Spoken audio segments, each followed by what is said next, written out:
Okay, well, good afternoon, and hopefully everybody can hear me okay.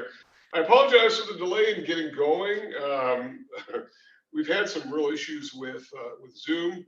Apparently there's a software update that has to be done on every computer on campus, at least the main campuses, from what I'm hearing, and apparently it wasn't done. And this is the fourth time this week that I've had to have somebody from AV come over here, and he was in another building, so it took him a while. So I apologize. It looks like everyone's here, which is good. We may be missing a person or two. What I'm going to do is I'm going to record this. That pop-up probably came up on your screen. We're not really supposed to record these since they're supposed to be live and everyone attends, but I can imagine if one or two people might have come in and said, well, the instructor's sick or whatever, and class is canceled, and that's not really the case, but I can see how that would be the misunderstanding. So anyway, I apologize for that. And if anybody has any questions about anything, as to what happened in the first 15 minutes, well, really nothing other than we were waiting on this to happen. So anyway, my apologies. Are there questions for me about anything before I get going here? I'm going to talk a bit about our schedule and where we stand, etc. Well, feel free to, if you can interrupt me anytime if you like. There are only 9 or 10 of us, so it's not a very big group. And my voice is kind of going out for whatever reason. I was going out in my 9 o'clock class this morning, so hopefully I'll be able to make it till 1:15. I think I'll give it a good try at least. A couple things. I posted this week's discussion on Monday, so you want to post to that. And I put a little reminder there because not everyone is really participating in the discussions, and this is something you should do because this is part of your course credit.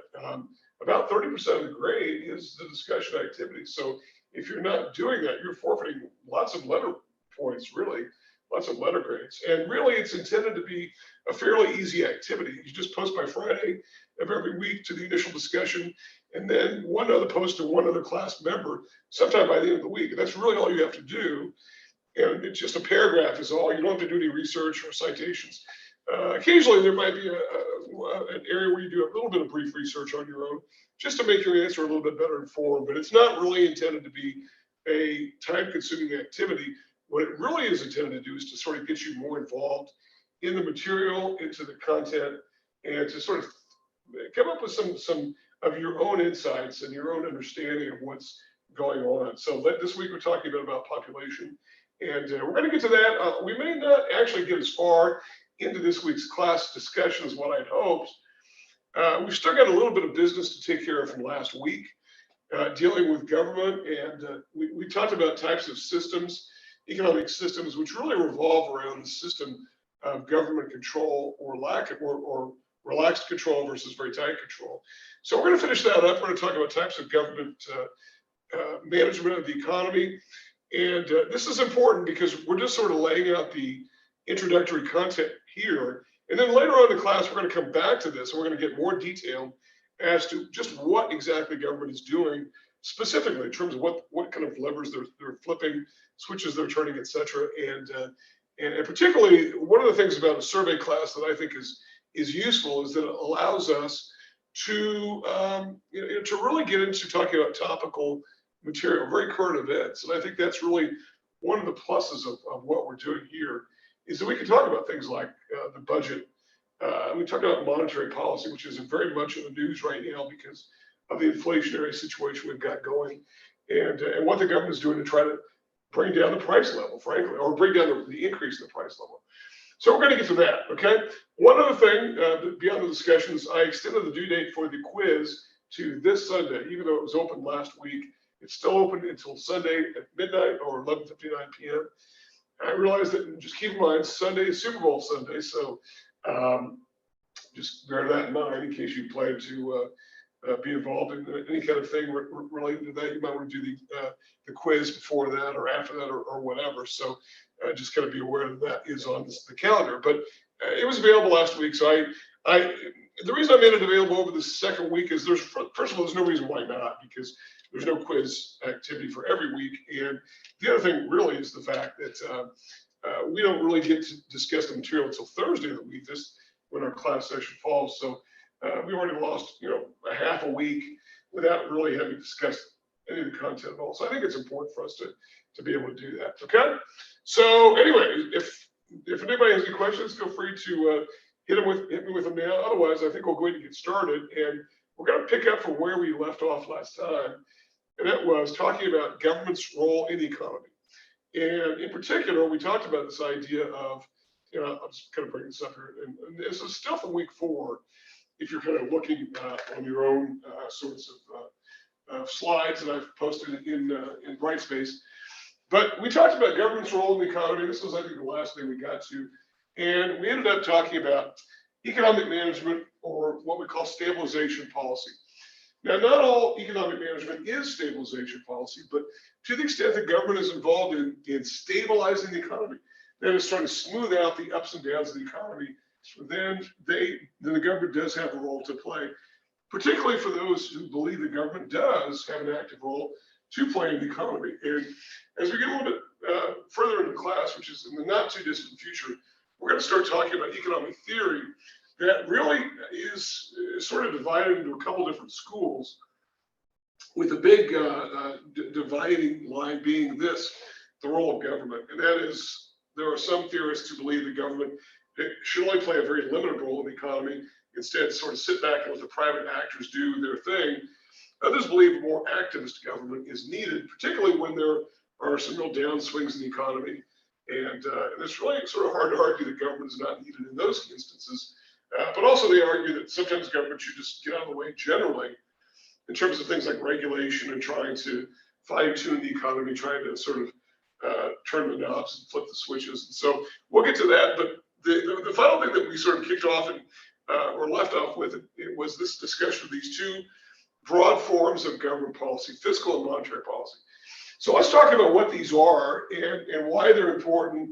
And there's plenty of information out there. And I know that we don't use a textbook in this class because we really don't need one for what we're trying to do. But having said that, there are lots and lots of information out there in the world if you do want to look into this. So what about fiscal policy? Well, we've all heard the term fiscal before. So let's talk about what it means. The fiscal is basically related to budget. So any kind of use of the term fiscal relates to a budget. And in this case, and even though I know that when we talk about budgets, we can talk about household budgets, which might be familiar to some of us. We could talk about a business's budget for the year, all kinds of city budgets, local state budgets and whatnot. Well, here we're talking primarily about the federal government and its budget. So when we say government, yes, I know the states have budgets and local governments do, but we're primarily talking here about the federal government. And it's really only the federal government that can deal in this idea of stabilization, because even though, yes, states have their own budgets, any individual states, even the biggest states, really can't do much to control the ups and downs of the business cycle, except in as much as they can control what goes on within their own boundaries. And even to that extent, they're somewhat limited because they don't have any kind of control over interest rates or money, because no states issue money, the federal government does. So it's really a federal government activity in both these cases of fiscal and monetary. So what is this? This is government management of the budget function, that is taxation T and government spending G. So, and here, the thing to know about this is it's the responsibility of Congress and the president. And what should we know about Congress and the president is they're elected, okay? Now, you might say, well, of course they're elected. We elect our government. Well, that's true.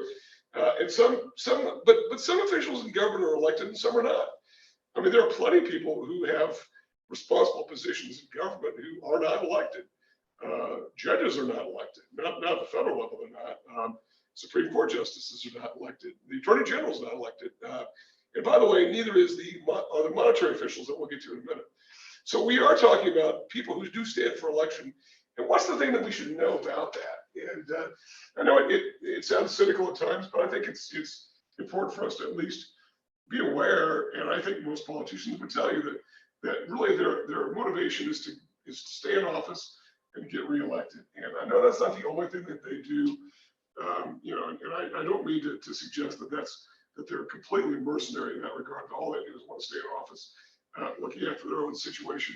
That is a cynical view, but in reality, they do have that motivation. The fact that they do often run for re-election means that they've got that motivation, that sort of popularity with the people, and tell people what it is they need to hear, etc. Whereas non-elected officials have no such responsibility. So judges don't have to be politicians, and the attorney general doesn't have to be a politician and all that. So now this is important from an economic standpoint. How? Well, it's important because there is another part of this that we'll get to here in just a second that does not deal with this realm here. But this can be very controversial. When we talk about the budget, it's always controversial. And if anybody watched the State of the Union speech of President Biden on Tuesday night, it was pretty interesting. It looked more like the British House of Parliament, where people were yelling and jeering and all that, which we really haven't seen much of before. But a lot of it was over the budget and spending and what are the budget priorities. And, this is a heated topic very often. And whenever it comes to taxation and government spending, tell me when you get two people to agree on this. And, because people always disagree, particularly when it comes to taxation. Everybody thinks that maybe others should pay higher taxes, but not themselves individually. Corporations have been saying for years, hey, we're overtaxed. And so they got a big tax cut in 2017. So it is a controversial area, no question about it, but it's part of the fabric of economic life. And as I said, really on day one of the class, that there's really no way to sort of divorce economics from politics. They just go together. And they're sort of peas in a pod, and that's just kind of the way it is. So when we talk about fiscal policy, the one thing that comes to mind, and I think we should talk about, is the budget balance. And it is a topic of perennial discussion, and politicians talk a lot about it because, remember, we are talking about elected officials here, and they talk a lot about it, but in reality, it seems to be something that is difficult to get to this. When taxation equals government spending on an annual basis, or more or less equal, I mean, it's not to the penny, but if it's more or less equal, we say the budget's in balance. And when taxation, that is money coming into the government, exceeds that going out, then we say that the budget is in surplus. And when it's the other equation, or inequality in this case, when taxation is less than government spending going out, then we say the budget is in deficit. And where has our government been for the last 60 years? It's been in deficit, with the exception of about 4 years in the late 90s in which we had a surplus, which was an unusual situation. Certainly, I think, took a lot of people by surprise. I think a lot of people thought, hey, if we ever get to a surplus, that'll be a good thing. I even had economics professors when I was in college, and that's been a while, who said, well, the budget will never be in surplus again. It's always going to be a deficit. It will never pay off the national debt, yada, yada. Just went on and on and on. We'll talk more about the national debt just a bit later in the course. But in fact, we did have a surplus in the late 90s, to the point where, I know the Federal Reserve Chairman, and we're going to talk more about the Federal Reserve here in a bit. The Federal Reserve Chairman at the time said, hey, what if we are coming in with surpluses year after year and we pay off the national debt? Then what are the tools that I can use then to manage the economy? Because one of the tools the government uses, that is our Federal Reserve, the nation's central bank, is intervening in the bond market, primarily for Treasury securities. And if those are all paid off, then what do? So obviously that was a hypothetical, because beginning of the year 2001, we flipped back into deficit. That was the year of the 9/11 terrorist attacks. The economy was also slowing down. And when the economy slows down, taxes slow down as well, simply because of the fact that people are earning less, both businesses and households. So they're paying less in taxes. And at the same time that that's happening, government is spending more on things like relief programs, things like increased unemployment benefits, increased things like food assistance, housing assistance, you name it, including aid to certain industries that are struggling, that are considered to be very vital, like the auto industry is a couple of times been sort of, bailed out of its problems, et cetera. So this is the budget balance. We have been in deficit for about 60 years plus, and we have a big deficit right now, and it's been in deficit for the last several years, and it doesn't seem like there's any kind of end in sight. And it really grew a lot during the pandemic, mostly because the pandemic sort of threw the economy threw it out of whack. I mean, we had a very small dip in the economy in terms of a recession, mostly because the economy was, for about 2 months, was not quite shut down, but really was sort of in a lockdown situation. Planes weren't really flying, very many people, trucks weren't moving that much merchandise. We can all remember going to places like Walmart and seeing, some goods that were stocked out. It was an unusual situation. But it was a case in which the economy took a tailspin and it grew. The deficit grew a lot during that period because the government was spending a lot, particularly on things like all the stimulus checks that went out to households. And there were also efforts to try to help businesses as well. There were certain, the CARES Act was one among many of the fiscal activities that the government did in order to try to mitigate the effects of the pandemic. The pandemic was a very serious event, no question. And hopefully we're on the tail end of that, at least we hope. So questions about any of that with regard to the budget balance?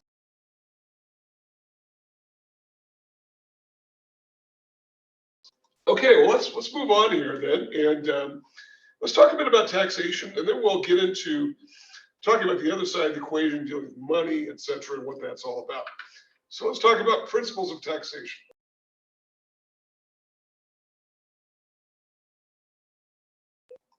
Okay, so when we talk about taxes, there are a couple of different philosophies, if you like. Maybe some people don't like the term philosophy because maybe it sounds a little bit highfalutin, but there are a couple of ideas as to who should pay tax. And again, as I mentioned a few minutes ago, that there's always there's never a shortage of opinion, I guess, as to who ought to pay tax. Somebody else maybe, right? is the way that I think we think of it. But if we want to look at the broad economy as a whole, there are two different ideas that have grown up over time and maybe matured in some ways. This is probably the original idea, particularly for our country, which started out where a lot of people lived in rural areas. They were pretty much self-sufficient. There wasn't a lot of urbanization. There wasn't a lot of interconnectedness. There was no industry, not much transportation. So people basically said, look, we could deal with our own problems. And if there are going to be taxes, then we'll tax the people who are getting the benefits in the first place. Don't tax anybody who isn't. And this was this sort of frontier idea. It was the idea that, well, we don't need very much government. And if whatever government there is, those who get the most benefit should pay the most in taxes. By the way, this was sort of an argument the British imposed on the American colonies with the Stamp Act of 1763. I know I'm going back in time, but we're going to be going back in time quite a bit to talk about economic history and whatnot. And a lot of this course is about economic history. What did the British say to the American colonists who said, we don't want to pay this tax? And it's not unusual that people who are taxed don't want to pay it and rebel against it. And the British said, look, we engaged in a war against the French to protect all of you. That was what the war in the 1750s was about, which took place a lot in Canada and involved the French and whatnot, British versus French. And at the time, the US was a British colony, at least those 13 colonies. And that was the justification. We did it to protect you. So you should pay for the cost of the war. Well, that's not the way the American colonists saw it. And why would they see it that way? And the rest is sort of history with regard to the American Revolution that happened a few years after that, which I know some people have really talked about as being primarily a tax revolt. I think that's probably an oversimplification to say that the American Revolution was about taxes. It was, but it wasn't only about taxes. It was about a lot of things. Increasingly, the divide and even sort of the distance between Britain and the U.S., or what became the U.S., was beginning to be large. It was the idea that there was a remote, far-off ruler of the country that was trying to do things like impose tax and impose its will on the public. And the public didn't like it. The British probably didn't handle it very well, frankly, but overall, but in terms of the political and military aspects, that's not really our concern here. I bring that up only because this is really not a view I think it's very prevalent today, particularly the idea that, hey, those who get the most benefit ought to pay the most tax. Well, think about what that means, particularly at the household level, right? I think you can make an argument as to businesses. If a business gets a bailout, for instance, or an industry gets a bailout, like the auto industry did a few years ago, that maybe they should repay the government the cost of that. You can make that argument. I think that's a good argument to make. Certainly when Chrysler, just the Chrysler Corporation itself was bailed out back in the 1970s, the government really did insist that Chrysler repaid the loans, that they were in fact loans and not grants, and they were not free money. And so you can make that argument. But households, it's a difficult argument about households, because if you need some benefit, whatever it is, food food assistance, housing assistance. Well, that sort of means that you don't really have the ability to repay. So that metaphor doesn't really work very well with households. And it just really doesn't. So, and I think that we need to understand that if we want these programs, and I don't know too many people who say, let's do away with food assistance for those who need it. I mean, you can make an argument as to whether or not it's an effective program or is it abused and whatnot. Yeah, you can make that argument, but I don't think anybody's saying let's get rid of it. And I don't know too many people today would say let's tax the people who get that benefit and all the other government benefits, whether it's student aid or whether it's because I mean I'm not talking about student loans; those do have to be repaid, but like grants and whatnot do not. But that would be what this argument would favor. So I think it's a difficult argument to make. Instead, what is more rational and operational is this ability to pay principle. This particularly affects income taxes, but it isn't just income taxes. And if we have time today, my goal was to get into talking about some of the early theorists, including Adam Smith, who was really among the first to talk about this idea of taxing those who are most able to pay. And furthermore, if you're more able to pay, you pay more than those who are less able to pay. That's really what this is about. And it's not just in dollars, it's also in percentages. Usually, and if it's income tax, it's percentage of income. So so it gives rise to what we call the progressive tax system. And for those of you who will take accounting, like tax accounting, you will see what the progressive system looks like. It means that basically it's based on system tax brackets. The more you earn, the higher you pay as a percentage of your income. You basically slide up and down into higher brackets as your income goes up and down, or higher and lower if your income goes up and down. Typically over time, your income will go up, and so you'll pay higher taxes. It's because you have a higher ability to pay. And those who don't earn as much don't pay as much, if at all, because a lot of people do not pay income tax, and it's not because they're tax cheats, it's because they don't know at all, period. And if you don't know, then you don't pay, and why should you pay? And that's the way the system is designed. So particularly a lot of retirees whose income is based on Social Security, they don't really pay a lot of taxes, if any. Even if they have other income like interest or pension income or whatnot, they still may not pay by the time you factor in all the standard deduction and all that. So so the idea is that if you've got the ability to pay, you pay the most. Now this is important because this is the operational logic of taxation in our economy and in most developed economies today. It argues, it sort of counters one argument is called the flat tax. The flat tax says basically everyone pays the same percentage across the board, and that's fair. Well, that conception of fairness is that a millionaire or a billionaire would pay, I mean, whatever percentage, 10% of their income in tax, which is not a big deal to them, but it might be a very big deal to somebody who doesn't earn very much. So in terms of fairness, the millionaire or the billionaire would pay a much higher percentage. And that's the operational aspect that we're going to talk about here, okay? So anyway, we're not really, this is not intended to be a full-blown discussion of fiscal policy. If you take macro at some point, you will get into that. And if you take a tax accounting class, you'll get more into the details as to how these tax brackets work, okay? So we said of government policy to stabilize the economy, the first was fiscal policy run by elected officials. The second is monetary policy, government government management of the supply of money and the availability of credit. And in the US, the actor is the Federal Reserve System, which is our central bank. And the thing to know about this is these are unelected officials. None of these people stand for election. The only election would be some of the members who are who head up district banks throughout the country. There are 12 districts throughout the country, and the only election is by the board of directors of the Federal Reserve itself. But they're not elected, they're appointed. And they're appointed by the president and confirmed by the US Senate. So you might say, well, they stand accountable because they have to be confirmed by the Senate. Well, yes, that's true. And when we get into talking about the structure of the Federal Reserve, we'll see how that's true, but it's kind of not true because the members of the Federal Reserve Board have 14-year terms, and that's a very long time, and 14 years is longer than really most people want to spend on the Federal Reserve Board. So, it's really by design, it's to really insulate these officials from political considerations because they have to do things which are unpopular at times, like what they're doing right now. They're raising interest rates, and they were very aggressive last year, raising rates beginning last spring all the way through the end of the year, and then they just raised rates last week a little bit, but they're starting to dial it down. But that's not popular with the public because it means you pay a higher rate on mortgages.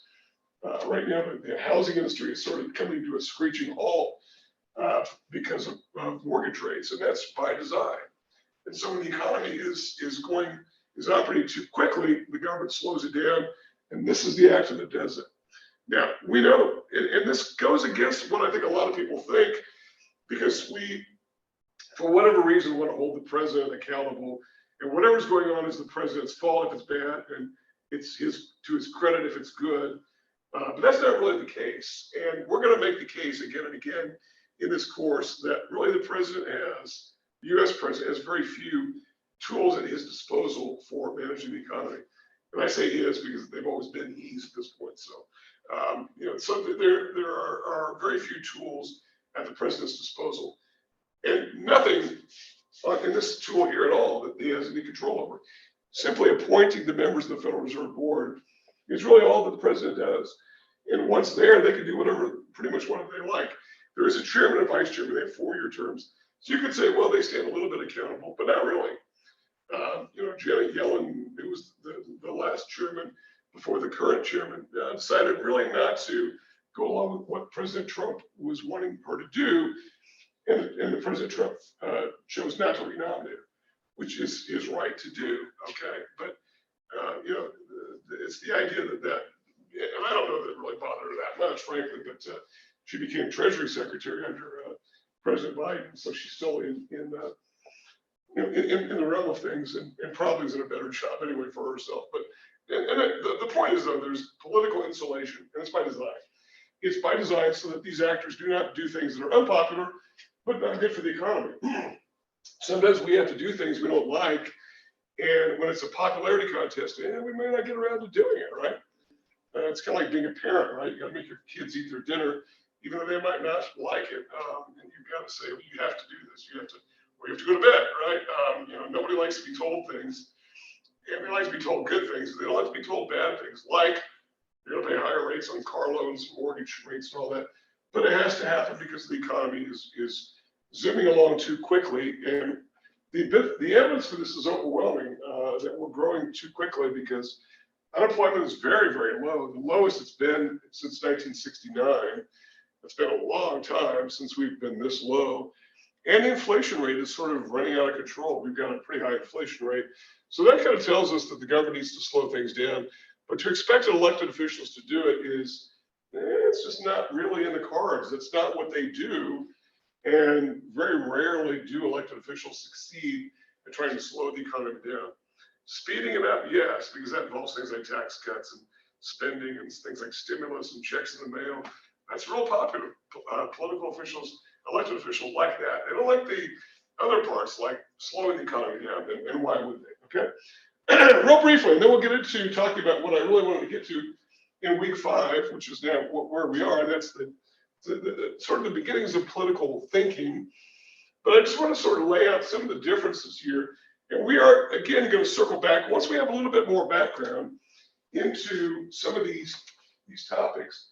We'll come back a bit later, but I just want to talk real briefly about monetary policy versus fiscal and some of its benefits and some of its detriments, some of its shortcomings. So monetary policy is faster. Raising interest rates and lowering interest rates really happens very quickly. They can do it it's flipping a switch, basically, as opposed to fiscal policy where you've got some lags going on. When I talk about administrative implementation lags, this basically means administrative lag is the time it takes to decide what to do if you're an elected official. We have 536 members who have to deal with this, 535 members of Congress and 1 president. And to decide what to do takes a long time, and to put it into effect takes a long time. But that's not the case with monetary policy. In monetary policy, you've really got basically 7 people who, or 12 people who decide what to do, and they do it. They can meet very quickly. In an emergency situation, they've been able to get together in just a couple of days and decide on policy and put it into effect. Also, political pressure, I've talked about that. It's usually much less critical here. They're really not subject to it the way fiscal authorities are. So that part is really, and that's a real benefit, no question about it. But some of the shortcomings are that it's easier to slow the money supply down than increasing it. Since you could lower interest rates and say, okay, everybody borrow money, but what if people don't want to borrow? Including businesses, which is really the most volatile piece of that is business borrowing. If they don't want to do it, they don't want to do it. And you can't make them do it. Nor can you make banks lend. That's another part of this, okay? And there's also sometimes occasional ambiguity of what the Federal Reserve should do. That's sometimes, you could go a year or two. I remember there were times in the late 90s in which the Federal Reserve really didn't, the economy was sort of humming along. And I guess there was a good year, maybe not 2 years, but a good year in which the Federal Reserve really didn't feel like they had to do much of anything. No, raise rates, not lower rates. So sometimes it's not really clear what direction to go. And what should we be doing? And sometimes maybe not doing anything at all is just fine. Sometimes the Federal Reserve's work, that is the monetary policy authorities' work, may be countered by those of the fiscal policy authorities. There's a push-pull that could go on. Right now, let's say the Federal Reserve is trying to slow the economy down by raising interest rates, make it more expensive to borrow, and hence, less of, people are going to borrow less. They're going to buy fewer homes. Businesses are going to borrow less to buy machinery, expand plant equipment, and all that. So they're not going to do it. But what if Congress is saying, we want to step on the gas? And what if the president wants to step on the gas while the Federal Reserve is hitting the brakes? So, that can happen. That can happen. I think President Biden's orientation, at least in the first 2 years, has been to speed the economy up, do all kinds of things to get the economy going. But he is also realistic. He's been around Washington a very long time. He knows the president's work. If they're going to get things done, they're going to get it done quickly. And that as the longer their administration hangs on, even if he's reelected, there's not as much success usually, just because of the fact that, oftentimes you get a hostile Congress to work with, which is what he sort of has got. At least half of the Congress is relatively hostile. And if you don't think it's hostile, take a look at the State of the Union speech from Tuesday and all the name calling and cat calling and bad language and all that. So it was something I hadn't seen before. And the president, people said that he was really encouraging it because it sort of made those who were just being disruptive look like the crazy people. So anyway, you can take that for what it is. I didn't see it all because we had people coming by the house, and so they kept interrupting it. But I did see a lot of that, and it was interesting to see. So hostile Congress is not an unusual thing, and so sometimes the president may want to do something he can't get through Congress, and even if he does, sometimes the Federal Reserve is going to stand in his way in order to get that done. So push-pull is a reality of our system, and it's not unanticipated when this system was designed. In fact, our very structure of government was designed to be antagonistic. That's why we have the checks and balances, so that one part of government can offset another part, so that one dominant branch or one dominant entity cannot take over and do things that are, completely, unaccountable and with no consequences and no backlash. Because there are political and practical consequences. So the Federal Reserve's work could be countered by Congress. Also, private actors may attempt to anticipate the Fed's policies, thereby upsetting the timing and effectiveness of the moves. Well, here, we'll talk a bit about this. We're not going to get too deeply into this particular topic. So I don't really expect anybody to really get into this very much. But this is theoretical, and not everyone really agrees with that last point. Well, they might agree that it exists, but the extent to which it exists and how big an issue it is subject to some debate. This was a theory called the rational expectations theory that really gained a lot of momentum in the 1970s and throughout the 80s. And I certainly had a professor when I was an undergraduate who was a big believer in the theory that private actors will sort of thwart the effectiveness of monetary policy and thereby, thwart its effectiveness. They do it by a number of different ways. That is, taking steps to anticipate what the Fed's doing and thereby countering the moves. But that's not something we really want to get into, but I do want to mention it as a thing, okay? So really, all I really want to do is just sort of lay out for you just a brief introduction of where things stand. Particularly though, let's kind of zoom back out here in the context of economic systems. Primarily, we talked about this idea of command economies being those economies that are very much controlled by their governments, their central governments, their national governments, that is, versus a pure economy, pure capitalist economy, which is not exactly where we are, but we're closer to that than we are socialism, that's for sure. And so this is really, these are two the polar opposites, pure capitalism, pure command. And pure command as a system is, fortunately, I think the word fortunately makes sense here, is going away because it does not seem to be very effective. Also, frankly, it's also associated with very restrictive and very authoritarian, governments that really repress the public. And certainly that's the case in North Korea and other economies like that. Cuba to some extent. Cuba's probably more socialist than command, but I think it's got lots of command elements. The old Soviet Union was command economy. Socialism is this sort of middle ground where there's, I think I mentioned last week that sort of 31 flavors. Well, there may be even more. That was the idea of different combinations of government involvement in the economy. And then pure capitalism is the other extreme. So these have sort of evolved over time as political thinking has evolved. That is, political thinking about the economy, what we call political economy, has changed over the years. And so as a result of these changes, then governments have sort of adapted to them and changed their policies. I think that's the important thing for us to know. Okay.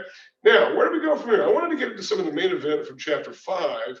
And this is I think, for us, and we'll be studying economic theory for some time. And this is by design because I think one of the important things about a survey class is to give a bit of background into the entire academic discipline that is economics, in this case, economics. That is, what is economics? How did it evolve? What's it about? Who are the big names? What are the big ideas? And then we have some time. We'll get into some of the more current events, which I think is good. In terms of model building and math, we don't get really much into that in this course. For those of you who will take further econ courses down the road, which may be a lot of you, maybe none of you, I don't know. You'll get more into that if you like that, and some students like it, some don't. But this is certainly the history piece. I think is important. So, what about economic history that should we know about? You could almost take entire economic history up until the Industrial Revolution and say there's a break. Something happened in around the 18th and 19th centuries, starting in Europe, mostly Western Europe, Britain, France, Belgium, Holland, that area, Germany. And it was industrialization, and that's what changed pretty much everything.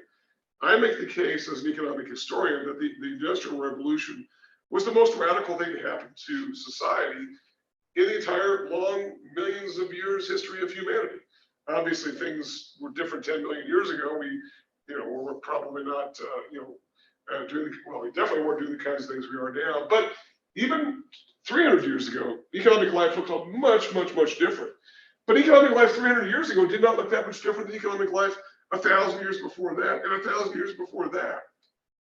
What did evolve in Europe in particular, after the fall of the Roman Empire, was a system of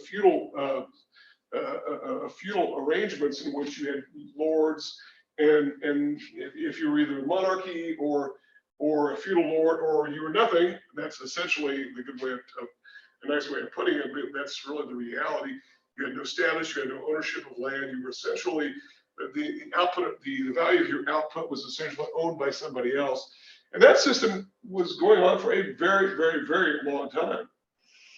But industrialization changed all that. And it really, the story of the Industrial Revolution, which didn't start on any particular day or year or whatever, it was a process, but it happened very quickly.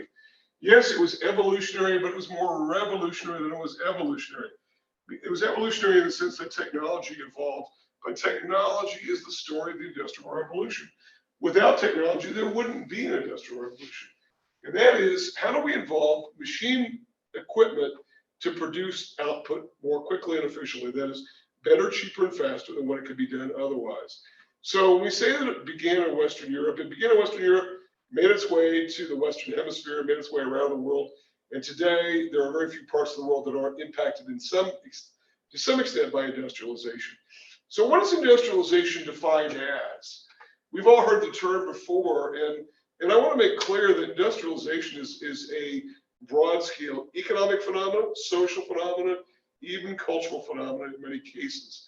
But it has many different aspects, including urbanization. This is really an important aspect. And as we get going a bit later in the course, we'll pick up on the work of one of the guys we'll talk about here later named Malthus. And we'll talk about what has happened with population. And population has grown dramatically since the beginning of industrialization. And it's not an accident. I mean, the fact that population exploded beginning around this period, as did economic output in this period, meant that more people could be sustained by industrial production.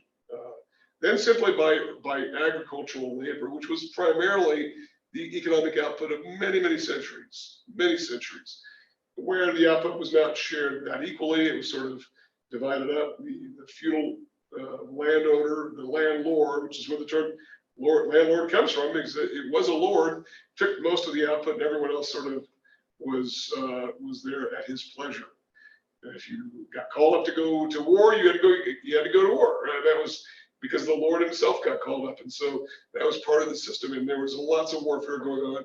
And warfare, most economists will tell you, among all the human costs, has lots of economic costs as well. And so wars have actually become less common since industrialization began. That sounds wrong, given any kind of look at the History Channel or whatever.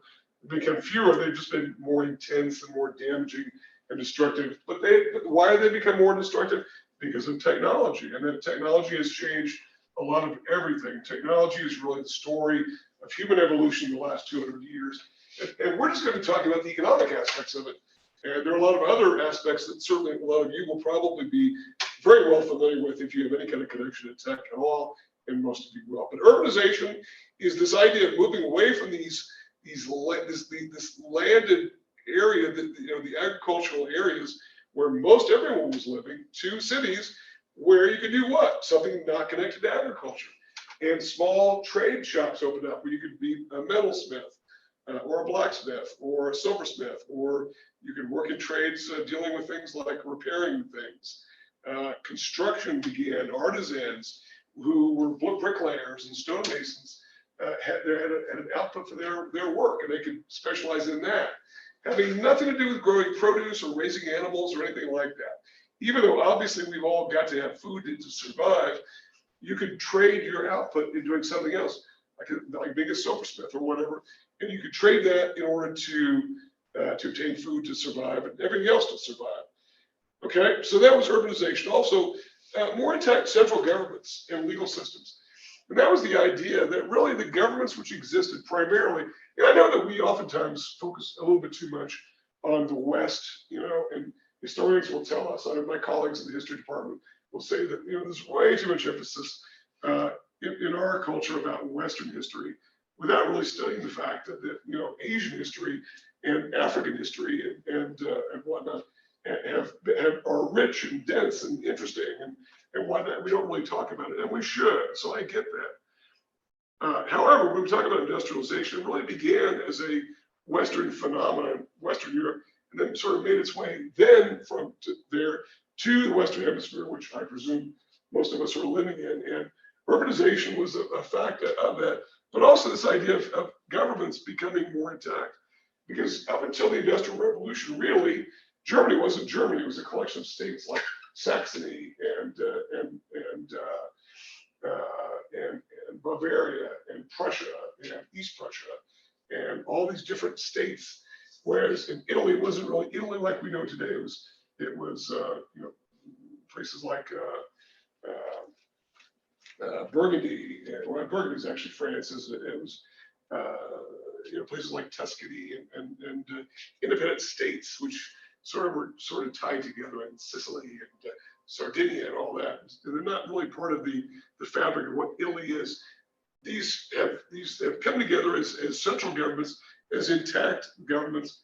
And obviously sometimes these were problematic. Certainly these central governments, particularly when they decided start to impose their will on other governments, but nonetheless, they did offer a legal system that sort of offered protection to those involved in economic activity. Private property really began in this period, but there was no such thing really as private property before that. Private property is a relatively new concept in human life. It's only been around a couple hundred years, because prior to that, really there was not much property to own. The biggest thing to own was land, and you were prohibited from owning land unless you were among the favored, right, the elite, right? In this feudal system where you're the nobility, or I'm sorry, monarchy, nobility, or really everything else. And I know that within that system of feudalism, there were people who were free, and there were some who were not so free.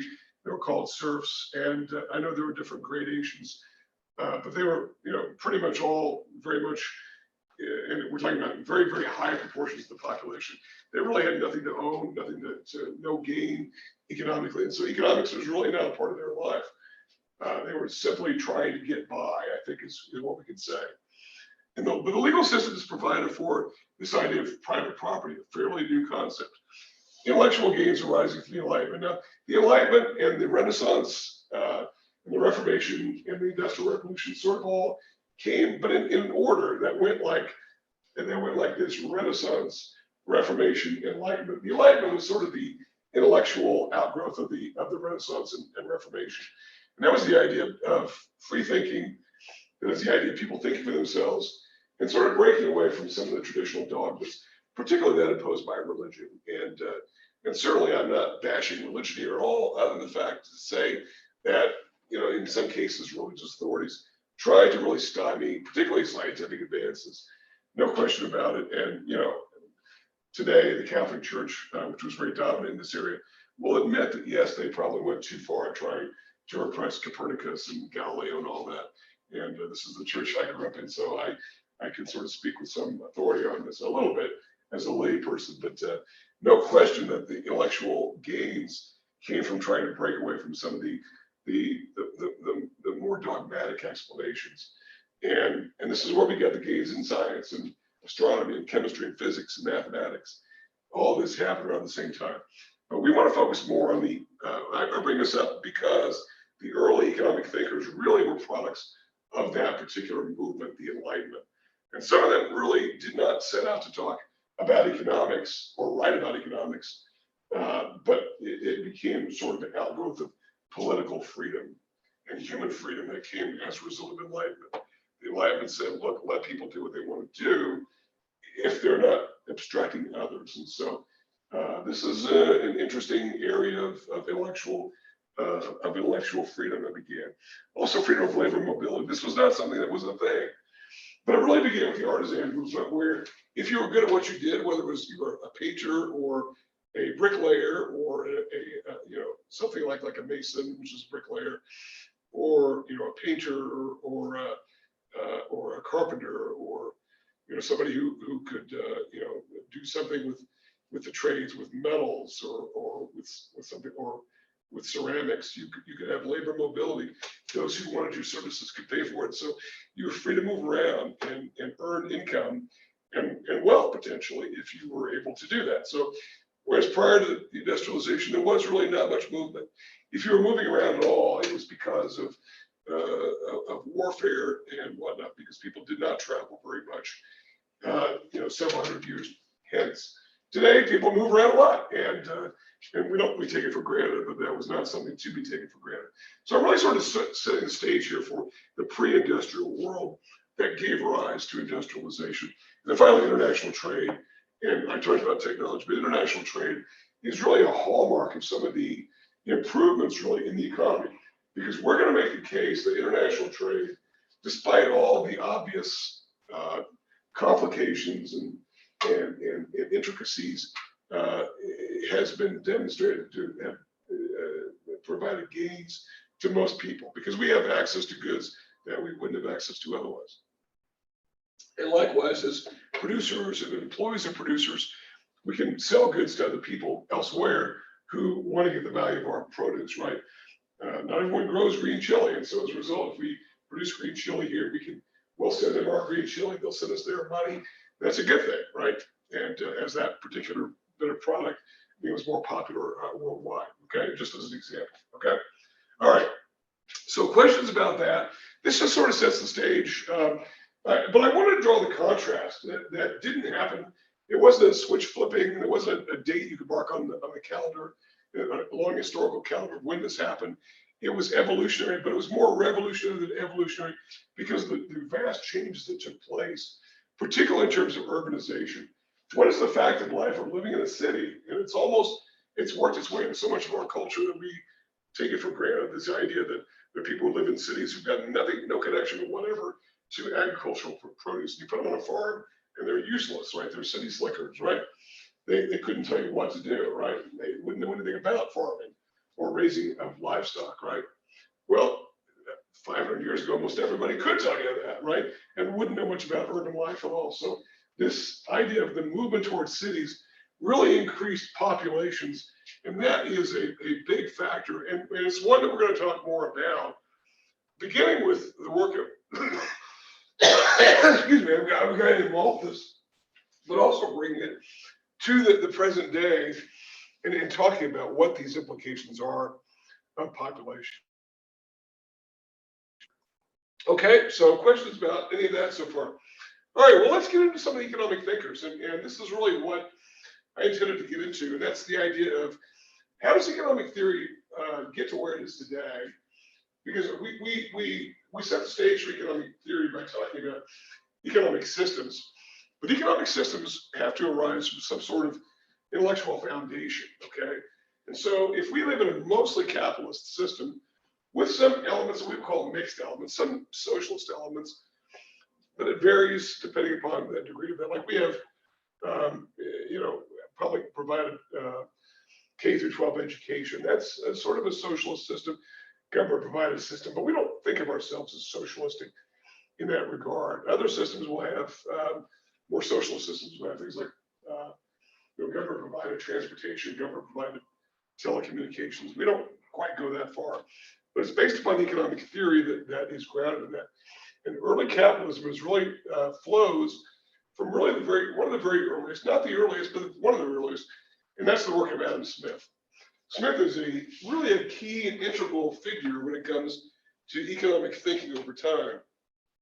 And if anybody really is interested in economic theory, usually at the 400 level in bachelor's programs, there's an economic thought course in which you really get into, not only do we talk about people like Smith, but we read Smith and we get into talking about what Smith was up to. And Smith is an interesting character. He was a professor of philosophy, really a theologian, and moral philosophy was his area, and was a British subject. And so his major work was published in 1776, which sounds, like it's, pretty red, white, and blue. Well, not really, because he was a Brit and he was on the other side of that argument. So he did not have a lot of good things actually to say about Americans at the time, which, as an American, you might think, well, I don't like him very much. Well, that's true, but he didn't know much about Americans. And other than the fact that he thought that that the British Empire was basically a good thing, I think. However, what he did not like about the British Empire was, I think, more important and more interesting, and that's the idea of militarization. He did not have a lot of good things to say about countries subverting the power of other countries, which is what empire tends to do.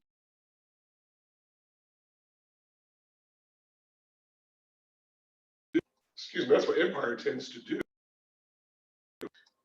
And so he did push back upon that notion there. So he's an interesting character. His major work was called The Wealth of Nations, and it's actually a longer title. It's The Wealth of Nations and Its Discourses. And he talks about this idea of, and the key thing really is, I don't know that he intended to set out to write an economics book. And by the way, his work does not look a lot like modern economics at all. It's not, doesn't have any graphs, doesn't have any equations, doesn't have any intricate models and whatnot. Because of the time in which he was writing, industrialization was only getting going. But he talked about it as an extension of human freedom.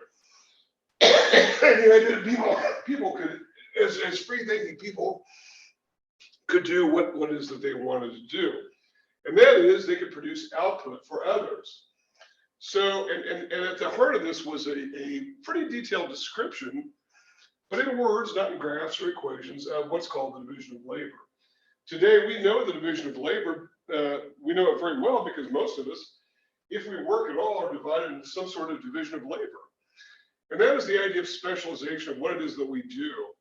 So I don't teach anthropology. I don't teach biology. I wouldn't be very good at doing that, right? Because it's not what I'm trained to do. I teach economics and only economics, and that's the area that I specialize in. And as a result, I feel like I can, well, at least my employers, I think I tend to agree, that I can talk about it with some degree of focus. So when I get up in the morning, which is every morning that financial markets are open, I'm looking at what's going on. I'm trying to find out what's happening with things like oil prices and employment data and corporate earnings and things like currency exchange values, those kind of things. It's what I spend my time doing, and because I do that, I can do that efficiently. And I don't read up on things like what's going on in the area of biological research. Or medicine. I don't focus on that area. But by doing this, we can do what we do better, and we can concentrate. And Smith got into an example of talking about a company a very small firm, but they were all small firms to the extent that the firms existed, that were making, I think, wire is what they were making for like fencing. And you could talk about, and he talked about the fact that one person could do this, and they could do it very, very quickly because it's all they did all day. Another person could cut it, another person could stack it, and as a result, all people working together produce more output than one person doing all those tasks. All those tasks together means that they can't specialize in doing that very well. Now, obviously, today we have specialties and subspecialties to the point where it is a fact of life that if you meet somebody for the first time, one of the first things you talk about is, what do you do? That's a pretty logical question if you meet somebody for the first time. And sometimes they will tell you what their job is, and it will be completely incomprehensible because you don't know what they do, right? I'm an inventory distribution specialist. So what does that mean, right? Or a fulfillment specialist, or infrastructure management technician. All these very wonky sort of terms that may mean something to them. Well, presumably do mean something to them, and they mean something to somebody else, but not to anybody who's not familiar at all with it. It's because we have specialties, but it allows people to be better at what they're doing because they only focus on that. Kind of like in football, we wouldn't expect a kicker to run the ball, right? The times in which kickers have run the ball, it's usually by accident, and it doesn't really work out very well, does it? So today, even in professions that we think of as being very specialized, like medicine, for instance. I know my brother had a landlord who was a surgeon, but he wasn't just a surgeon; he was a heart surgeon. Beyond being a heart surgeon, he was a pediatric surgeon. Beyond that, it was for newborn children with cardiac conditions. Very, very specialized. One of the very few people in Northern California who did that. And and obviously these are unfortunate conditions, but thank God we've got people who do and know how to do those kinds of things to deal with these rare situations that nobody would have been able to do 200 years ago or even less. So the division of labor that Smith talked about was really a key factor in industrialization because it allowed greater amounts of production because we do things better, cheaper, and faster when we specialize in doing things. Just like I don't teach biology, biologists don't come over here and teach you and be a very poor result. You wouldn't get much out of it, I'm sure, and I certainly wouldn't do very well teaching biology. And he talked about something called the invisible hand, and this will be probably the last thing I talk about here because it's a good jumping off point to talk about international trade, which is really, he was one of the very first to talk about it in a good way because he sort of was changing the narrative around what trade meant internationally prior to that time, which was an extension of empire, which he had some real problems with. He may have had problems with Americans as being a little bit of an upstart nation, but he did have trouble. But he also had problems with the fact that governments trying to impose things on others, which was what trade was intended to be, and he argued against that. In particular, he talked about the fact that the invisible hand meant that if everybody did what they did best, that everyone would be better off. It's kind of this metaphor of a rising tide lifts all boats, which is not a term that is ascribed to him, but it's the idea, you may have heard that term before. It's the idea, or that saying before, that everyone's better off, and some sort of invisible hand out there that makes everyone better if we all focus on what it is that we do, particularly and including but not limited to international trade, trading with others. And this is the idea that free trade, that in his context, meant a critique of the mercantilist system. And this is really the last thing we're going to talk about, is this idea that by trading with other countries, we can make everyone better off because we have access to goods that we didn't have access to before as consumers. As producers, we have markets we can sell to that we wouldn't have otherwise, just in our own domestic area, our own region or country or whatever.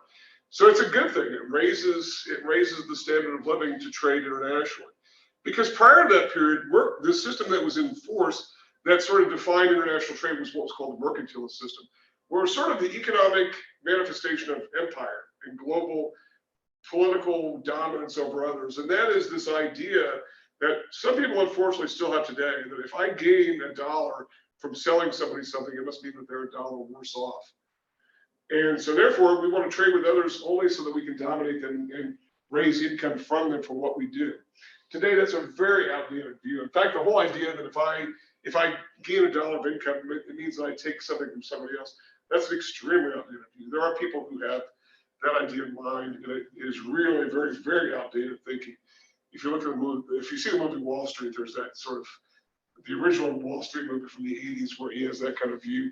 The Michael Douglas character, it's extremely outdated because, you know, if you gain $1 of income, it must mean that somebody is paying you for something you provided them in terms of value.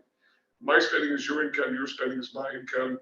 Maybe not literally you, me, that's sort of the people who are involved in this class. But someone's spending has resulted in my income. It's my spending has resulted somewhere in someone's income. And it's considered to be a fair trade, and it's done so willingly. And trading internationally is not about dominating other countries, but rather trading with them. And one of the things that sort of justifies his view here is the fact that nations that trade together tend not to have that much military conflict with each other. It's not saying that never happens, but it tends not to be. And one example of this is U.S. and China, which has got a very complicated relationship over international trade, which is adversarial to one another in many cases. I mean, you know, this balloon thing is going to last in a series of you know, sort of standoffs militarily and whatnot. But there's been nothing that's been in terms of outright military conflict, mostly because both sides need each other. And so that's really what Smith is sort of getting at. And it's a universal topic that sort of, it comes out of the 18th century, but it has applicability today. So anyway, I went a little bit over. I apologize for that. I went about a minute over. I apologize. I'm recording this. I'm going to post this video in case anybody was sort of wondering what happened in the first 15 minutes.